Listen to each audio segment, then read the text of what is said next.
To prepare you for step 1, Megan is going to explain the different worksheets and columns in the Excel spreadsheet.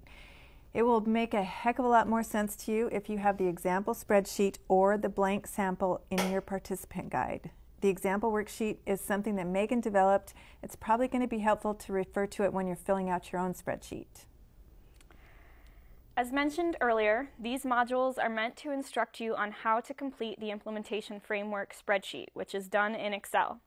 Your participant guide also has some useful tools that we will be referencing throughout the module.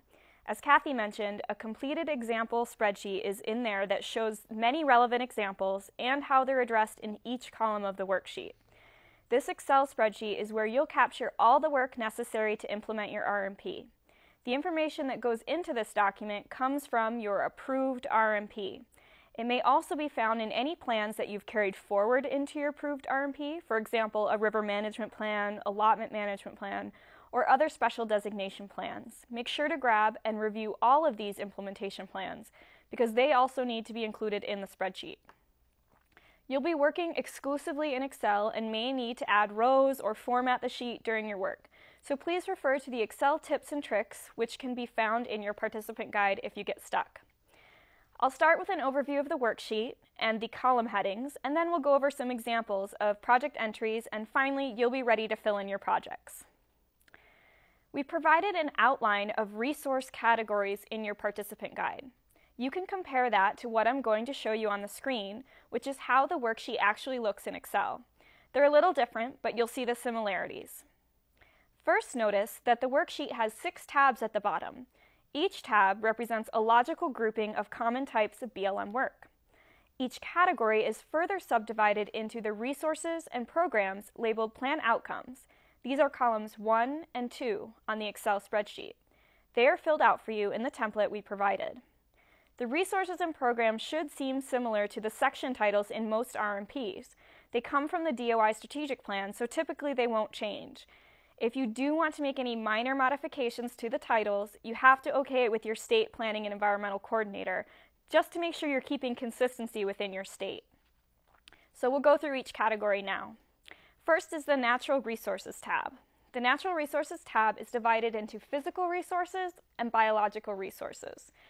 The physical resources section is further divided into air, water, soil, and geological resources. Under the biological resources, you have forest and woodland health, grasslands and shrublands, riparian and wetlands, invasive non-native species, fish and wildlife, and finally, special status species. All projects and management actions meant to address these resources, including habitat restoration and surveys and monitoring, should be included in this tab. So next we have the Heritage Resources tab. This tab includes work associated with cultural and paleo resources and special designations, such as ACECs. You'll need to rename the ACEC rows with your particular ACEC names. We recommend that you add rows to include all of your ACECs.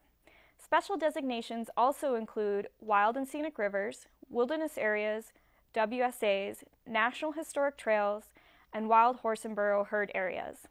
The other row can be labeled and used for whatever other protected areas you might have, such as lands with wilderness characteristics. The third tab is Energy and Minerals. This tab includes renewable and non-renewable sources of energy. Non-renewable energy includes oil and gas, coal, and oil shale tar sands. Renewable energy includes permitting and other activities related to geothermal, solar, and wind energy projects.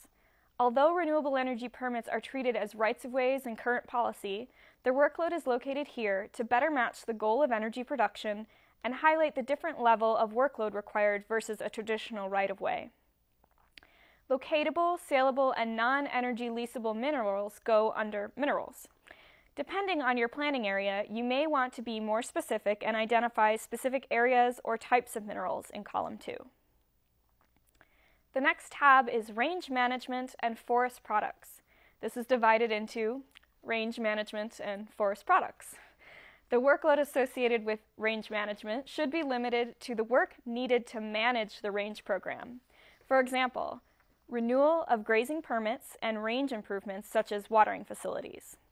Management actions that deal with forage production should be identified in the Natural Resources tab associated with the vegetation type you're treating, as they usually benefit multiple resources, not just range.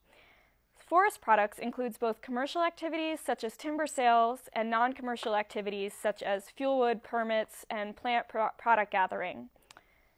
The next tab we have is Recreation and Travel Management.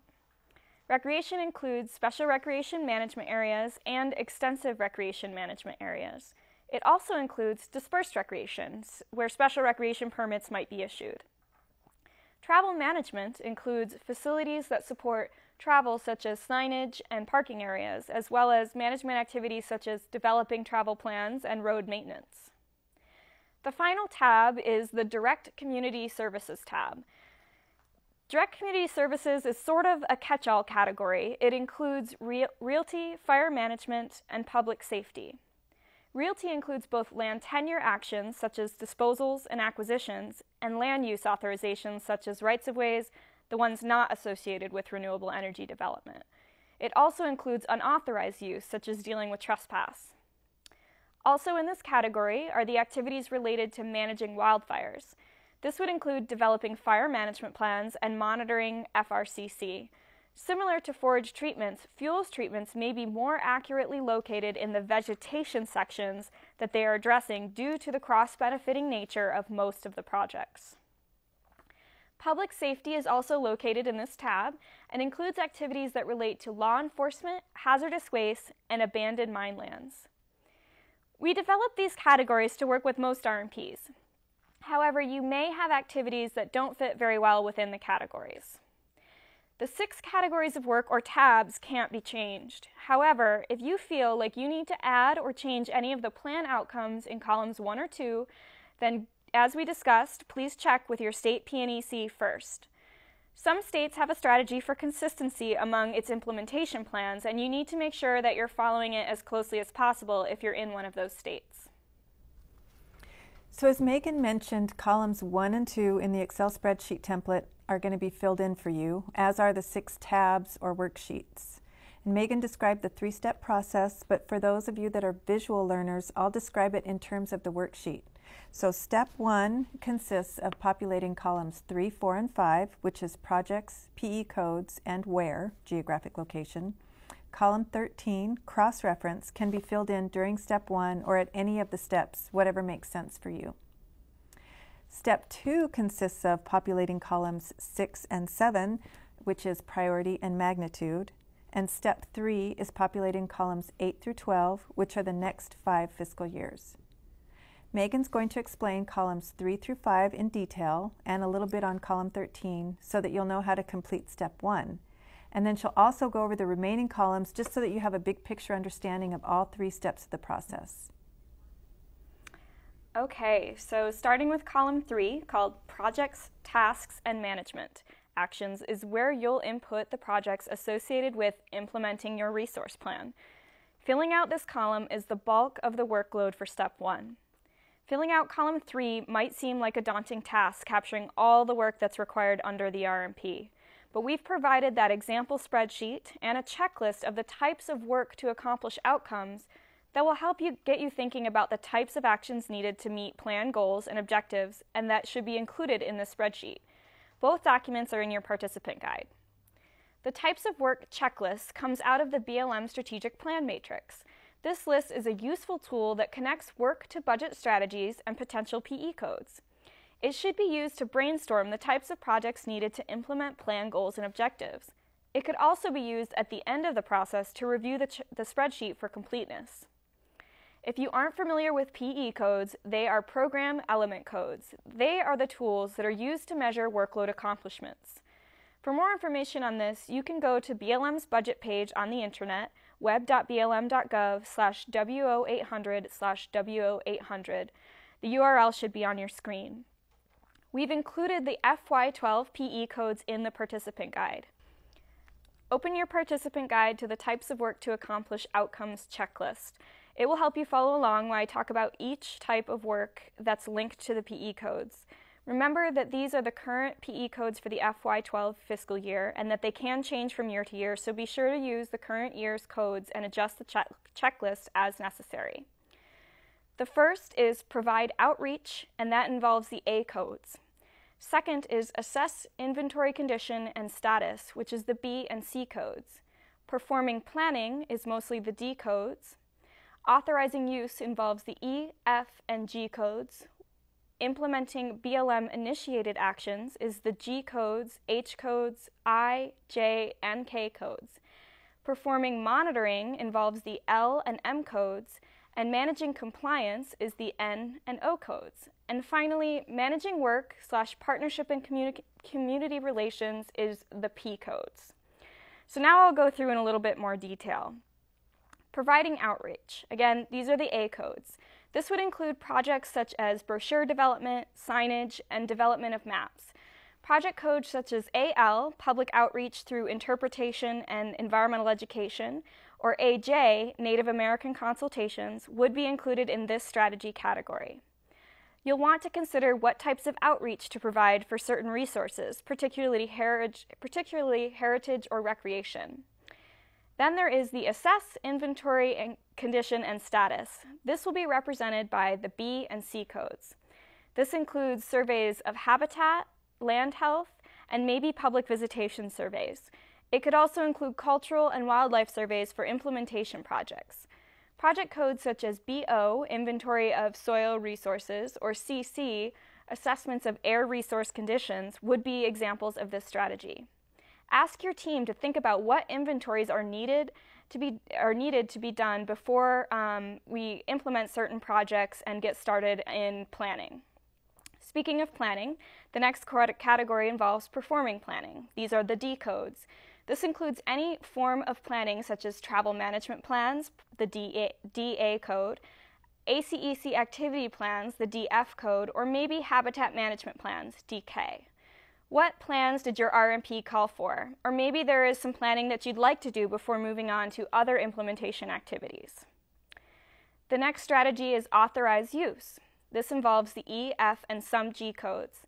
This would include a lot of externally generated actions in which a party comes in with an application. Examples include permit renewals, EE, right-of-way authorizations, ER, leasing and development of oil and gas, the EI code. Reviewing these PE codes to see which apply to your office and make sure to include them in the worksheet as demand-driven work. The next is implementation of BLM-initiated actions. These are the G, H, I, J, and K codes that fit in this category.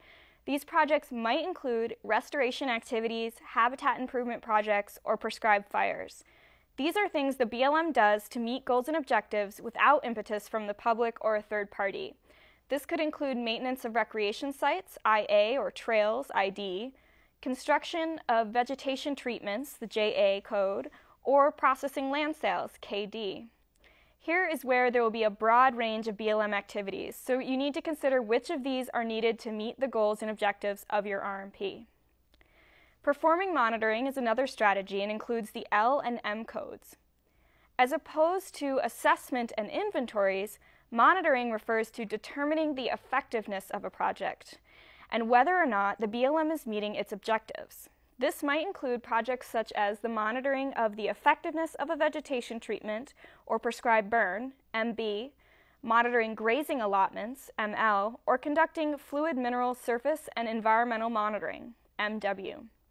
Monitoring effectiveness is something that the BLM has a hard time tracking, so make sure to include this workload in your strategy.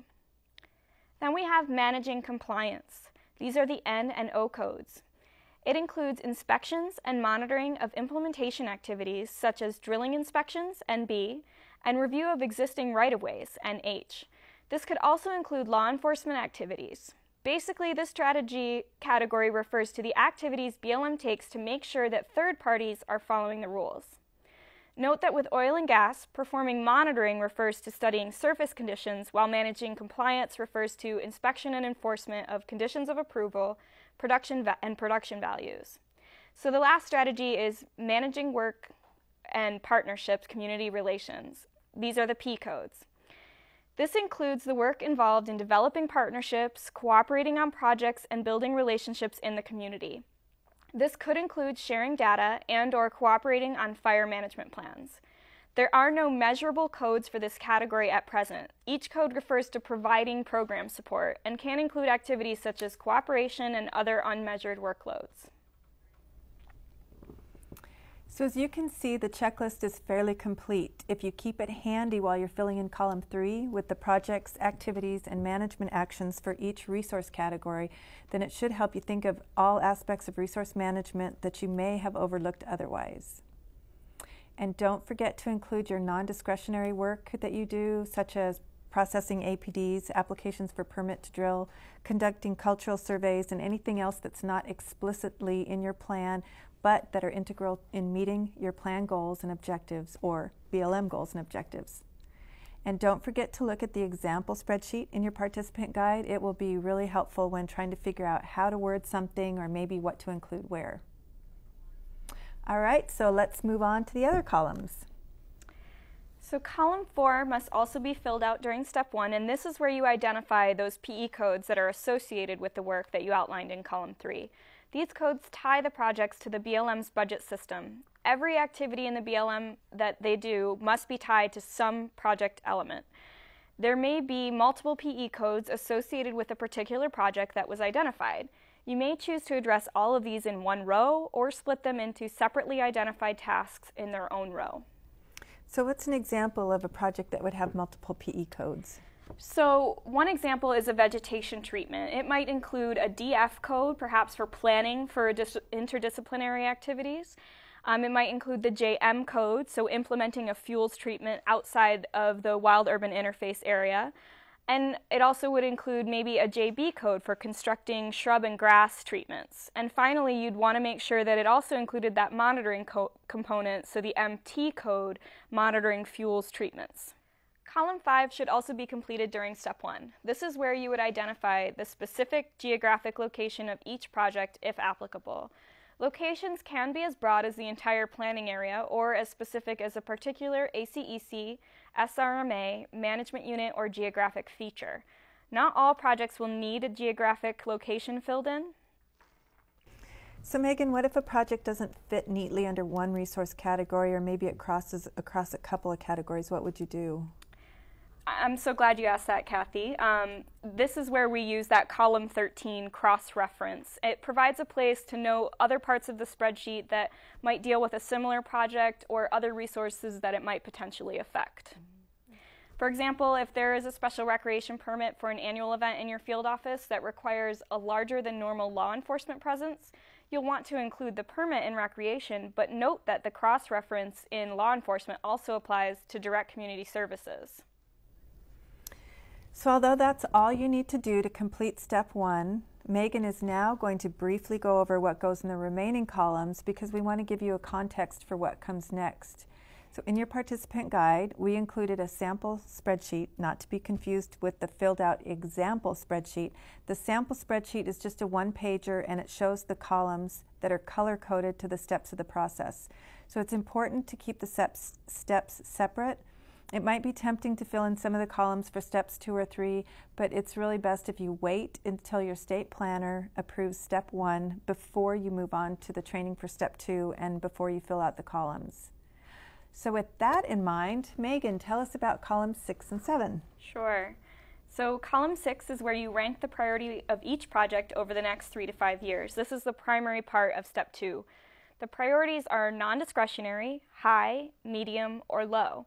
And ideally, you'll end up with a good mix of high, medium, and low projects, so you're not getting this 90% of high, some medium, and a couple low. Remember that you will be revising and reprioritizing each year. Column 7, also in step 2, is the magnitude of the workload associated with each project. This refers to both the monetary and labor resources that would be needed. As Kathy said, we'll get into more detail on priority and magnitude in the next online module. And so now that just leaves us with the step 3 columns. Right. So the next 5 columns represent the next 5 fiscal years. And during step 3, you're going to determine which fiscal years each project is expected to be accomplished. You'll use the priorities you set in Step 2 to determine when each project should be scheduled and how many targets are set for each year. Okay, so you should have a better understanding of the categories and the columns on the worksheet now. Megan explained what needs to be done in Step 1 and what you have to look forward to in Steps 2 and 3. And now that Brad's back, he's going to talk with Megan and I about some strategies for how to do Step 1.